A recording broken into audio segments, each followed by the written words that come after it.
Thank you very much, Pat. And I want to take the opportunity to thank Money20 for selecting Denmark and in specifically Copenhagen for this amazing event.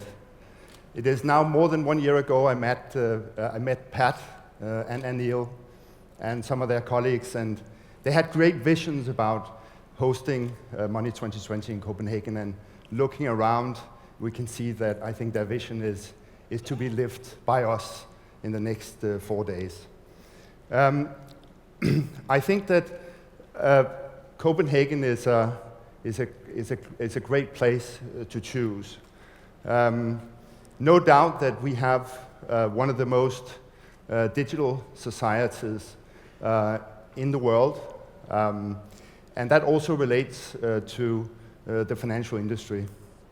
I think if we look at some statistics that was done by the European Commission on a number of metrics, the Nordic countries come out as one of the most digital in Europe. And this is obviously very exciting, but I think what is even more exciting is to understand why is that. And I think that there is no doubt that we have consumers in this country and in this region that are very, very anxious and very interested in using new technology. We have merchants and corporates who are investing heavily in a digital agenda. We have banks who are pushing mobile banking and digital banking. We have central banks who are pushing for a real-time economy with investing in real-time clearing systems. We have governments that have clear digital agenda, both in terms of solutions like eID, but also e-archiving, to find better and more efficient ways to communicate with people and with corporates. But at the end also we have regulators who understand the need to allow people like Nets and similar companies to build scale and scope to be able to invest in a digital future. But also, this is very much something we see in the payment industry as well. And when we look at the market here in the Nordics and in Denmark, we see that we are some of the people that are highest users of non-cash payments. And non-cash adoption is really a key trend here. But there are other trends as well. We have a very vibrant e-commerce market. We have an extremely vibrant mobile payment market, not only peer-to-peer, but also subsequently in mobile commerce. And so we really have an extremely vibrant market in payments. I think, why is that the case? Well, it's because since the 60s, there has been a very clear cooperation between market players. There has been a digital agenda across, as I mentioned before, but not only is that the case individually for different players, but they also have a common interest and have had since the 60s a common interest in coming together and building the future solutions of payments. And two good examples of that is, of course, the Dan card with merchants, banks, and scheme owners, amongst others, Nets, to really build business systems that are competitive, low cost, easy to use, and also has high level of security. But also our eID scheme is a similar cooperation between public sector, banks, and scheme owners, also to come together and really develop very attractive and very secure national schemes for Denmark. And I think that the good news is that it hasn't stopped, it is continuing. And most recently we saw banks, merchants, and Nets coming together to push for contactless physical payments. But on top of that, we have also, back at the end of last year, signed an agreement with merchants in cooperation with banks to roll out contactless mobile payments in all of the shops in Denmark, as well as e-commerce solutions following that. So this is really one of the key reasons why I believe that the Nordics, Denmark, and Copenhagen is really a fantastic place. It's a great market, it's a great opportunity, and it's a good place to come together to discuss the future of finance and the future of payments. So with that opening remark, I'd like to hand it over to Anish McIntosh, who will basically manage our panel. Thank you.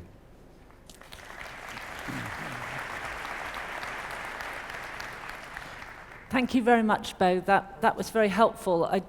It was my suggestion, actually, that Bo should give us an overview, because I know that a lot of you are not from this region, and one of my biggest questions always is why this partnership works here, whereas other regions find it so difficult. Just to sort of remind you who I am, my name is Anish McIntosh. I've been reporting on the card and payments business for getting on for 20 years now, and this feeling that some companies and some countries get it right because they work together and some don't isn't just a historical consideration, but with fintech flooding in and change and transformation taking place, then it's a future issue as well. And we're in a transformation place today with this event, which is, I'm sure you'll be as impressed as I have been so far. So to start, please, can I go to the guy who's at the tough end of the equation here, because he's dealing with the end users. It's often easy to forget the merchant. So Jan, tell me, you said to me that you were in a state of transformation. Can you explain what that transformation means to you, and also talk about your loyalty program and how you're re-engineering that? Yes. We are a cooperative retailer in Denmark. We are the biggest in Denmark, but we are owned by the customers. And so at the base of our business is basically a loyalty program. So each year we distribute part of our profits back to our owners. So what we believe in is that we want to engage our members, our owners, in a much closer relationship with us. And by using digital solutions, we are able to do that. So our core belief is that we are going through a digital transformation at the moment, and we want to be at the forefront of that development. So why do you have to re-engineer your loyalty program? Why can't you leave it how it is? Our program today is based on a card. So it's a very simple transaction. You show the card, and then we have some communication back to the members. By using the digital solutions, we can start building the relationship. We can start having value-added features on it, and we can take out a lot of friction in the whole shopping experience. And is this demand for getting rid of the friction something you've come up with, or is it a demand from your customers? It's a demand from our customers, and I don't think anybody knows where it will evolve. So we are trying out different solutions. And some of them fails, and some of them succeed, and we'll carry on with those. So where does fintech come into this for you? I mean, we have about 1 million transactions in our shops every day. And if we can move that transaction from a card to a mobile device, it gives us a range of different opportunities for the future. So that would be nice to move in that direction. Okay, so your relationship with your bank, can you see that changing in the future?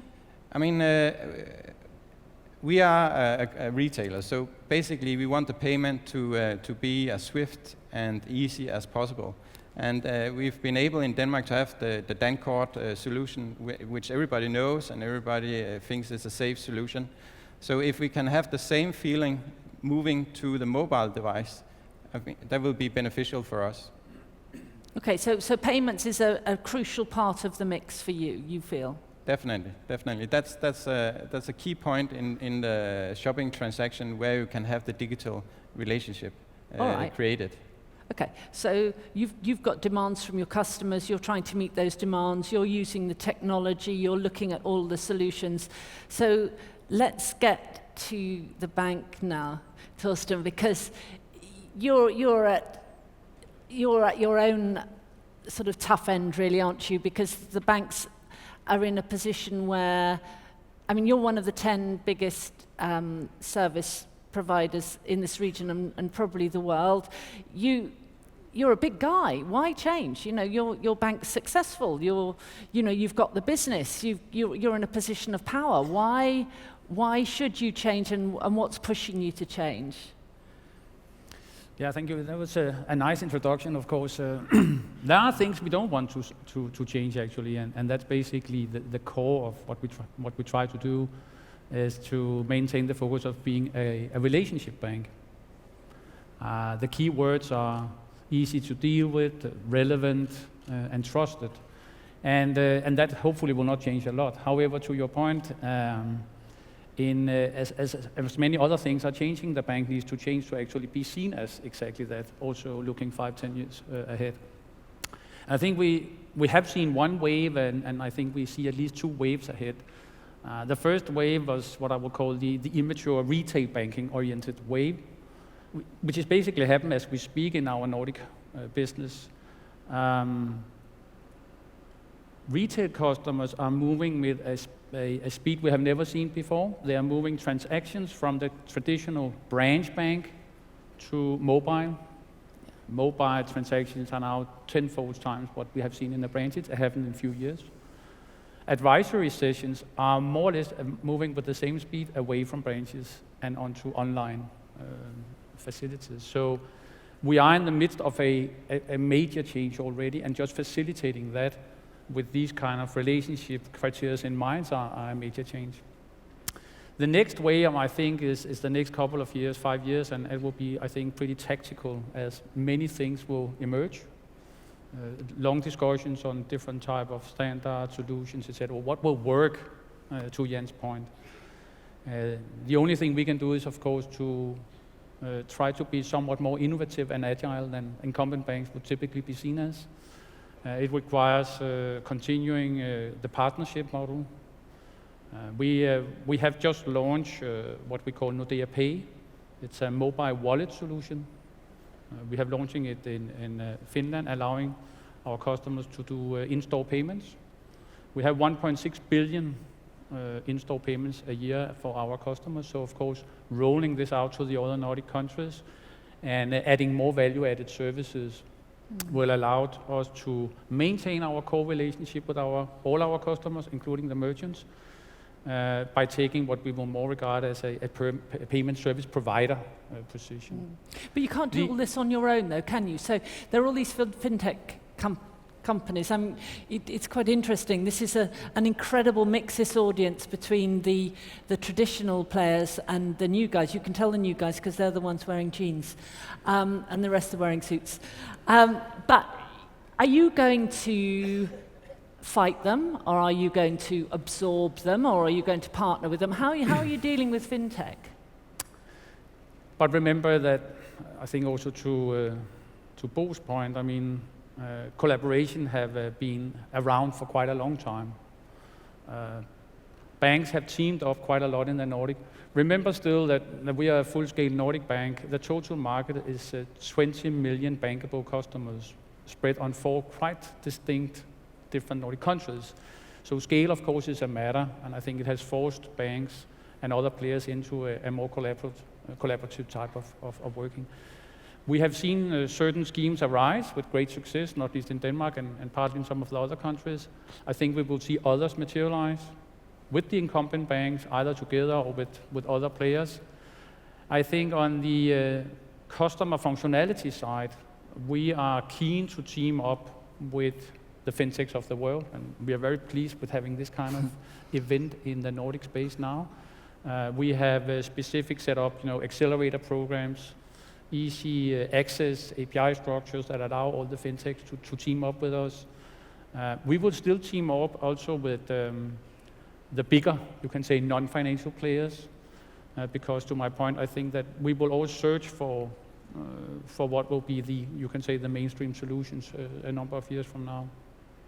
But if I may add one additional point, which is also very relevant for our potential partners, is that incumbent banks are not well suited today for the changes, the speed, the degree of changes, and the scalability, the resilience, etc., that is required, I think, to take the positions I'm talking about. So what I think we have realized is that talking payments and talking ambition of being a preferred payment service provider and be a core relationship bank, and if you add regulation on top. I was going to come to PSD2. I will come back to regulation also. But It means that an incumbent bank that are not digital end-to-end is not really an interesting partner. Neither for the customers nor for non-financial partners we want to team up with. Yeah, but you can say, we're an end-to-end bank, we do it all, but then along comes a new player and says, okay, PSD2 means I can do all the things I want to do. I'm going to cherry pick the services that are profitable. You can have the other stuff. Thank you very much. Move over. Is that not a possibility? No, I think it's slightly differently. I think, first of all, what I mean by the key point was that we need to be end-to-end digital. That require huge internal investments and change of the way a bank is operating. That is not only important vis-a-vis our end customers, but it's equally important for teaming up with partners. I see primarily mutual benefits, as we have seen before, as we have good experiences from. The structures change a little. Incumbent banks have formerly owned nets, and now they have divested that. We will see other schemes appearing. We will see other partnerships appearing.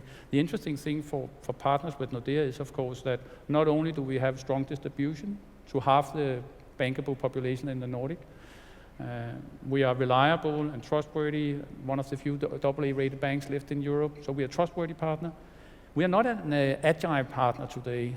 And that's to my point, that if we don't change our own infrastructure, we will not be necessarily able to generate the sufficient mutual benefits also for our partners. So I see that short term, many of the fintechs of the world will add agility and innovation that I think we short term are not capable of generating on our own.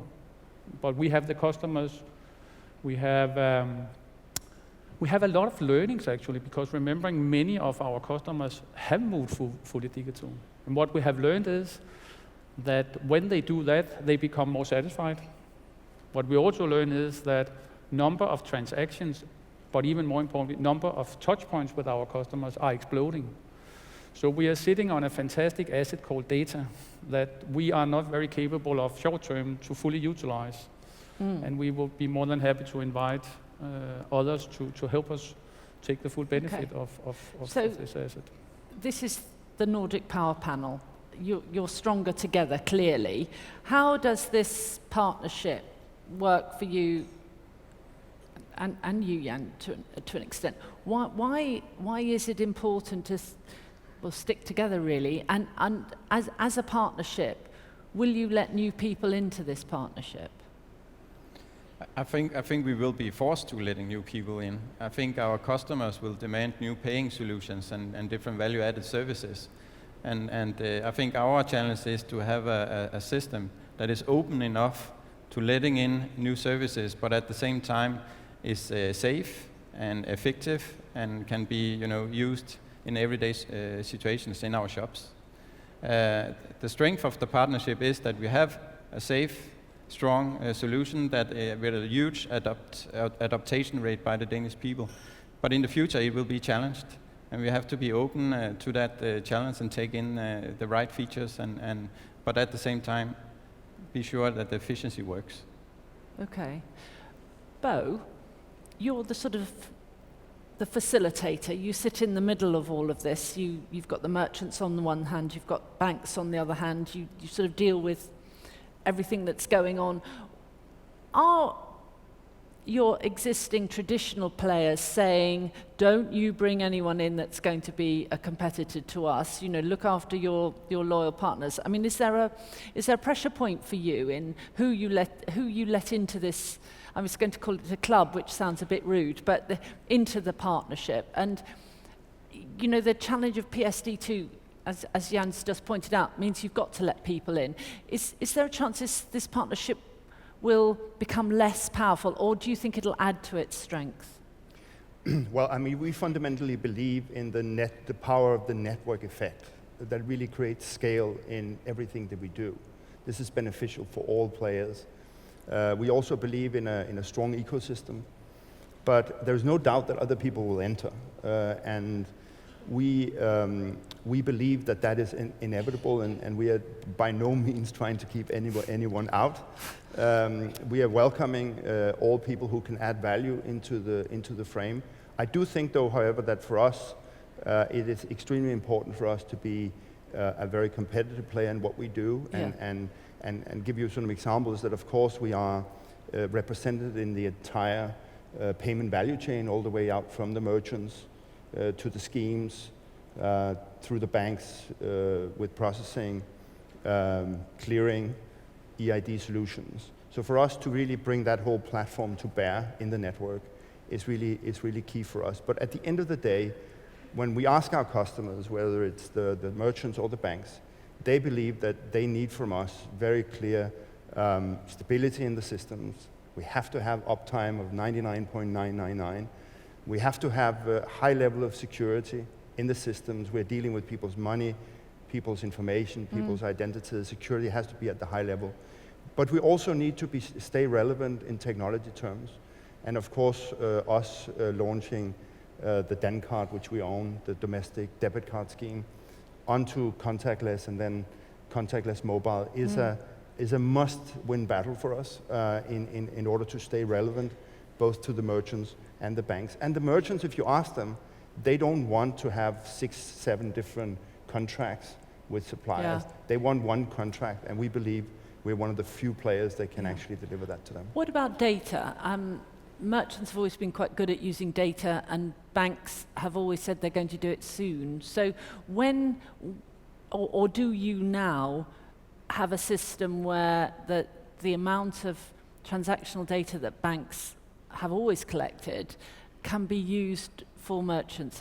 And what about the regulations, and how is it stopping that? What are your plans for data? I mean, I don't mind who answers that question. I could go first. Of course, I mean, it is astonishing that, of course, the kind of information that Jan sits on, Torsten sits on, and we sit on is obviously vast. I think that we are all exploring different ways of angles of using that data. I think for us in particular, we would like to use that data to add more value to the payment experience to our customers, as opposed to making it into a business for us in isolation. So I think we would like to work more, and we are working more with data, but it has to be in a way to add value to the customers' usage of our services and really strengthen the proposition of payments. Okay. So new technologies, blockchain for security maybe, new currencies, Bitcoin and others. Are these things you're exploring, or is this something you're happy for somebody else to do? We are trying to explore some of it in small scale. I mean, we've tested out 2 of the payment methods in Denmark in 20 shops each, and see to figure out, you know, how was the customer adaptation of those things and the feedback from the customers.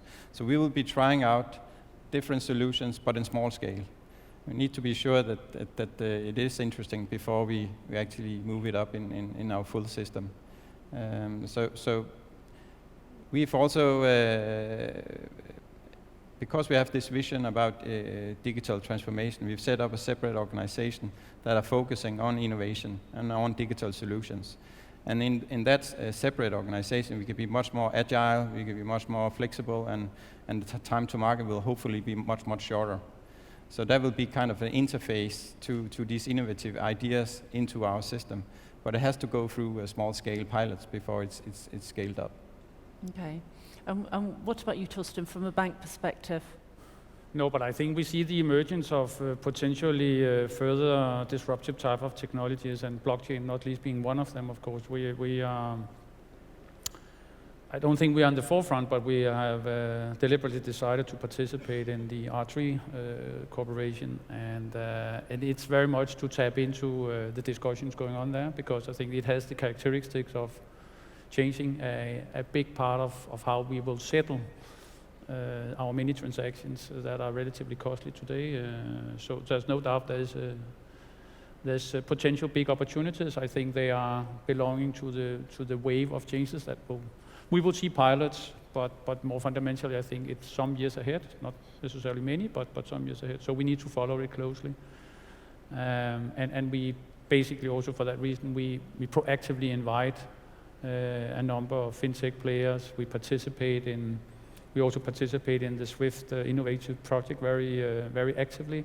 So you can say we seek all opportunities to gather information, be in the loop. And as I say, we will have this phase now of looking into what will work. And to Jan's point, I don't think we are ready to roll out or place our bet yet on any particular technology. But there are emerging technologies that seem to have a truly important role to play going forward. And Bo, as a payment service provider, we are basically a transaction engine. Right. We are powering the digital payment. Yeah. So for us, it's about, of course, people who are utilizing that engine. For us, are of course very, is very good for us. We are seeing that the technology choices of many of the newcomers are supporting our business model. So we are welcoming all users of our underlying engine. Right. So the model, can it be exported? Could somebody come, look at what you do here, and say, okay, we'll take this to another country and set it up? And why does it work here and it doesn't work in so many other countries? I think if I could start, I think it goes back to the history of the Nordics. Right. That when you have a region or even countries that are really quite small, it's very difficult for every single player or every individual player to generate scale. Coming together is really a natural choice. And this is also how Nets was created. It was created by 188 banks across the region, then subsequently sold, of course, but it was basically the philosophy and the vision that creating scale in these engines is critical to be able to secure low cost, but also to be able to invest in technology, security, stability over time. So yes or no, is it exportable? I think partially it's exportable. We're focusing on the Nordics. We see growth here for many years to come. So I don't want to speculate in because I haven't done work to suggest that it can be exported. But the fact is, when I travel around the world, I do see that we are leaps and bounds ahead of many countries, without mentioning any specific countries, but we're leaps and bounds ahead of the technology used in other markets. So you could suspect that some of the things that we have developed here could be used, but that's a challenge to the audience from me. It's not only about coming here, it's also allowing us to come and help you to the extent that we can, and please feel free to go to our stand and see how we work, and maybe we can get together and discuss ideas about taking our technology abroad. Okay, Torsten, do you feel that the model could work in other countries, or do you think it's simply unique to the Nordics? No, I don't know the model you're alluding to is whether or not it's unique as such. I think, again, I can mainly see it from an Nordea point of view, that I think we are more occupied with securing that the relationship banking role we want to have, it's not currently sufficiently scalable. So we are not that horizontal or volume oriented for now. We are occupied with integrating end-to-end what we do and digitalize it, which as an incumbent bank, and as all incumbent banks, are suffering from legacy. And if we don't fix the legacy problem, we don't talk scale or exporting. So ultimately, yes, obviously. And I think that is actually what is a type of match rate among the incumbent banks of Europe, is an infrastructure match rate. The one that would figure out an infrastructure solution that caters for customer behavior changes faster than ever. Technology is emerging. Some we have probably not even seen the full scope of. And then what I call operational regulation, as the regulation have changed very much character.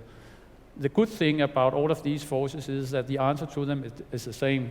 You have to become a digital bank end to end. Yeah. And that's That's a fundamental change Yeah. of banking Okay. that we're Now- going to happen. And that's more important for us yet Yeah. than exporting it. Okay. Last question for all of you, starting with you, Jan. What are your biggest threats? What keeps you awake at night? The biggest threat for a retailer is that the payment transaction in the shop will get inefficient. Okay. I mean, with 1 million transactions every day, you can imagine what happens if you have 6 different boxes Right. there. If you have, you need to educate the employees, which are shifted out quite frequently in the retail business. So that's the biggest threat. So we need to have an integrated solution, which could in the back end be different providers, but facing the customer, it has to be an integrated solution. And moving to mobile, in fact, that could make it more inefficient if it doesn't work properly, if the signal isn't right, or people can't find their apps. I mean, there are Exactly. big challenges with mobile, aren't there? Big challenges and big opportunities. And I think as the technology matures, it will be more and more obvious that the opportunities are huge. And that's why we've invested in the area and want to look a little bit forward. Okay. So Torsten, your challenges?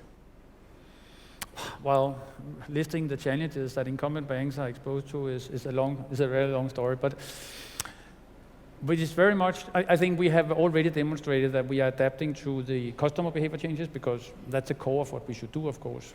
Observe how customers are changing behavior. Technology, no one really knows.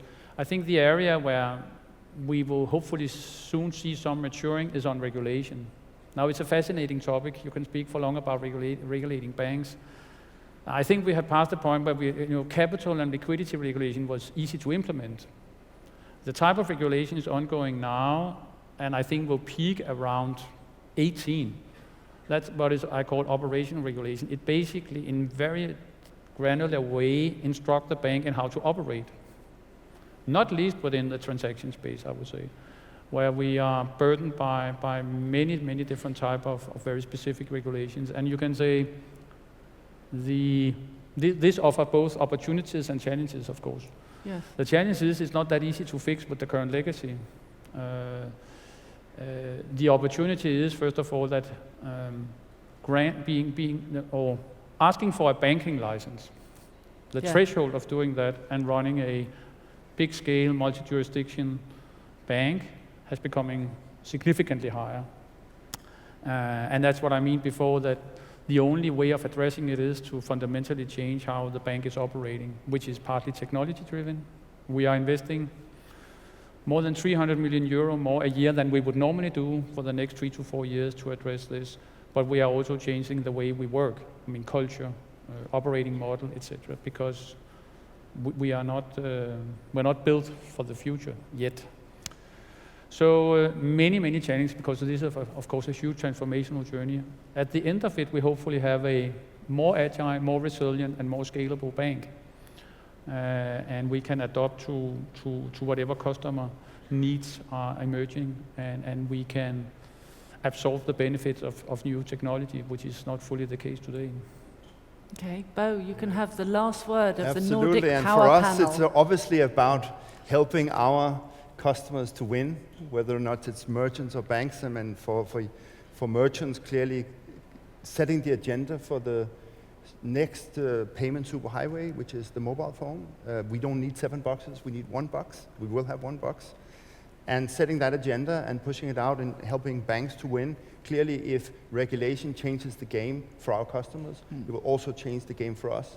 And we need to be able to adapt for ourselves, but also with our customers, to secure we all win. Thank you. And thank you to all 3 of you. Thank you for being here. I think I'd just like to say from all of us, we're all very proud to be at the start of such an incredible event, and we look forward to hearing lots more really fascinating speakers. So enjoy.